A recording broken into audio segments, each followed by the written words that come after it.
आज करेंगे श्री आनंद घन जी द्वारा रचित 8वें चंद्र प्रभु स्वामी के स्तवन का अर्थ। देखण दे रे सखी मने देखण दे, अपने ही उपयोग रूपी सखी, उपयोग यानी अटेंशन या फोकस, तो अपने ही अटेंशन रूपी सखी से चेतना यानी आत्मा कहती है कि मुझे देखने दो।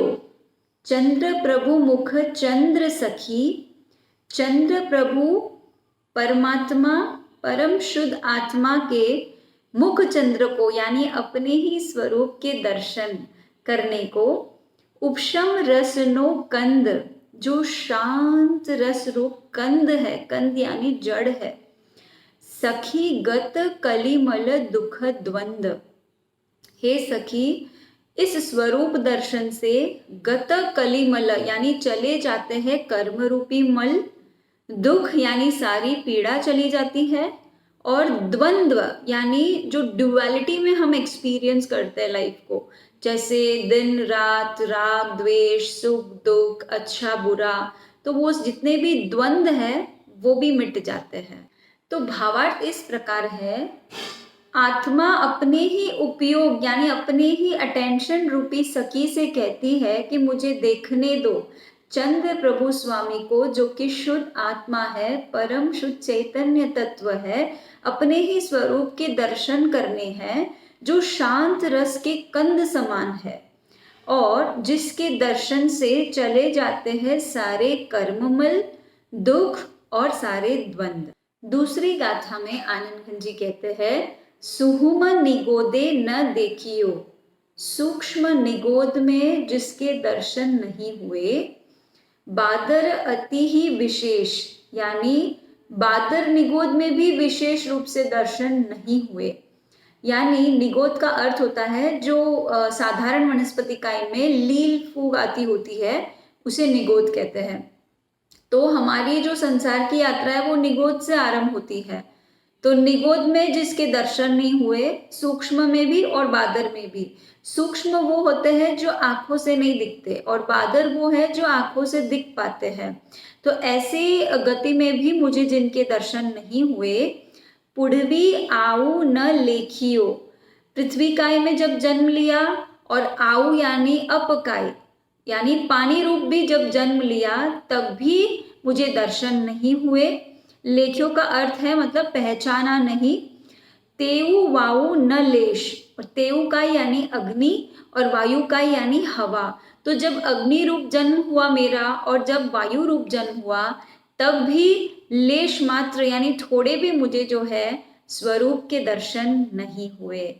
तो भावार्थ इस प्रकार है, सूक्ष्म निगोद में दर्शन नहीं हुए, बादर निगोद में नहीं हुए, पृथ्वी अप में भी जिनको पहचाना नहीं, तेऊ वाऊ में भी जिनके लेश मात्र दर्शन नहीं हुए।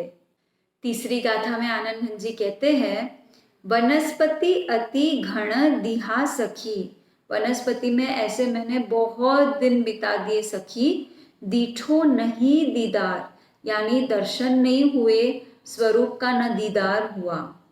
बीती चौरिंद्रिय जल लिहा, बेंद्रिय में यानी जब 2 इंद्रिय वाला जन्म होता है, तेंद्रिय में यानी 3 इंद्रिय वाला, और चौरिंद्रिय यानी 4 इंद्रिय वाले गति में जन्म हुआ, तब भी जल लिहा यानी पानी में जैसे रेखा व्यर्थ जाती है, वैसे मेरे जन्म भी व्यर्थ गए, मुझे वहां भी दर्शन नहीं हुए।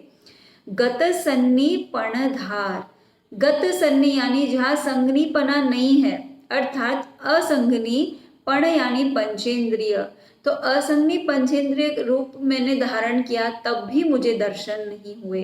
तो भावार्थ इस प्रकार है, बहुत दिन वनस्पति में रहा तब भी दर्शन नहीं हुए, बेंद्र तेंद्र चौरिंद्र के जन्म तो जल में खींची हुई रेखा के समान बीते, और असंगनी पंचेंद्र को धारण किया तब भी आपके दर्शन नहीं हुए। आनंद घन जी अगली चौथी गाथा में बताते हैं, सुर तिरी निरय निवासमा, सुर यानी देव, तिरी यानी तिर्यंच, निरय यानी नरक। तो मैं देव रूप जन्मा, तिर्यंच रूप भी जन्मा और नरक में भी मैंने वास किया, पर वहां भी दर्शन नहीं हुए। मनुज अनारज साथ, फिर मैं मनुष्य बना और अनार्यों के साथ रहा, वहां भी दर्शन नहीं हुए। अपजता प्रतिभासमा, अपर्याप्त मनुष्य बना, वहां भी दर्शन नहीं हुए। चतुर न चढ़ियो हाथ, और चतुर यानी पर्याप्त मनुष्य बनना, तब भी मेरे हाथ वह मौका नहीं आया, यानी मैं तब भी परमात्मा के दर्शन नहीं कर पाया। तो भावार्थ इस प्रकार है, देव बना, त्रियंच बना, नारकी बनकर निवास किया, मनुष्य बनकर अनार्यों के साथ रहा, अपर्याप्त मनुष्य बना तथा चतुर यानी पर्याप्त मनुष्य भी बना, पर भी दर्शन का केवल आभास भर हुआ। वास्तविक दर्शन तो अंतरात्मा बनकर परमात्म दर्शन पाना है। आंखों से दर्शन तो दर्शन आभास है, वास्तविक दर्शन यानी अपने स्वरूप के दर्शन करना, परमात्मा के साक्षात्कार हो जाना, यह दर्शन नहीं हुए। आनंद घन जी महाराज अगली 5वीं गाथा में बताते हैं, इम अनेक थल जानिए, ऐसे अनेक स्थल जान लीजिए, दर्शन बिन जिन देव, जहां पर मैंने जिन देव के दर्शन नहीं पाए उसके बिना ही मैं रहा। आगम थी मत जानिए, अब आगम से यानी शास्त्र ज्ञान से, मत को जानकर यानी शुद्ध आत्म स्वरूप को जानकर, कीजिए निर्मल सेव, करो अब शुद्ध सेवा। तो भावार्थ इस प्रकार है कि मैं अनेक स्थलों में यानी अनेक योनियों में जन्मा, पर तब भी मुझे जिनदेव के दर्शन नहीं हुए।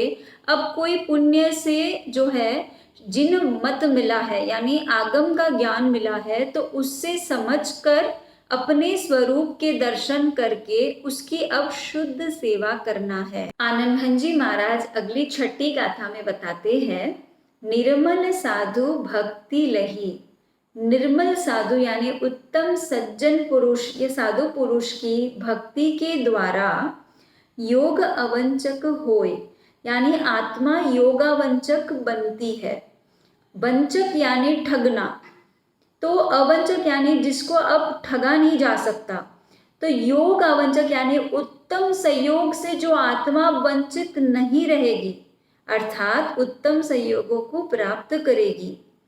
क्रिया अवंचक तिम सही, और जब उत्तम आत्माओं का संयोग हो जाता है तो सारी क्रिया शुद्ध हो जाती है, और इसलिए क्रियावंचक पद को पाकर फल अवंचक जोय यानी निश्चित रूप से वह आत्मा फलावंचक बनती है, अर्थात उत्तम फल को प्राप्त करने वाली बनती है। तो भावार्थ इस प्रकार है, निर्मल साधु की भक्ति करते करते आत्मा सबसे पहले योगावंचक बनती है, यानी उत्तम आत्माओं का संयोग होता है। फिर क्रियावंचक बनती है, यानी उसकी क्रियाएं सारी शुद्ध हो जाती है, और शुद्ध क्रिया का फल तो अवश्य ही उत्तम फल देने वाली होती है, और इसीलिए फलावंचक पद को भी प्राप्त करती है। आनंद घन जी महाराज अगली अंतिम 7वीं गाथा में बताते हैं, प्रेरक अवसर जिनवरु, प्रेरक अवसर यानी जो प्रेरणादायक समय है, ऐसे में हे जिनेश्वर मोहनीय क्षय जाए, यानी मोहनीय कर्म का क्षय हो जाता है। कामित पूर्ण सुरतरु, कामनाओं को पूरा करने में सुरतरु यानी कल्प वृक्ष के समान आनंद घन प्रभु पाए, ऐसे आनंद घन रूपी प्रभु के चरण है। तो भावार्थ इस प्रकार है कि जब प्रेरणादायक ठीक समय आएगा तब मोहनीय का क्षय हो जाएगा, और आनंद घन रूपी चरण पाकर कल्प वृक्ष की तरह सारी कामनाएं पूरी हो जाएगी, ऐसा श्री आनंद घन महाराज कहते हैं। स्तवन का अर्थ करते हुए मेरी अल्प बुद्धि द्वारा कोई भी भूल हुई हो तो त्रिविध मिच्छामि दुक्कडम। इस स्तवन के अनेक अर्थ विस्तार से पढ़ने पर प्राप्त होते हैं। स्वाध्यायी गण विस्तार पूर्वक पढ़े और अनेक अर्थ को जानने का प्रयास करें।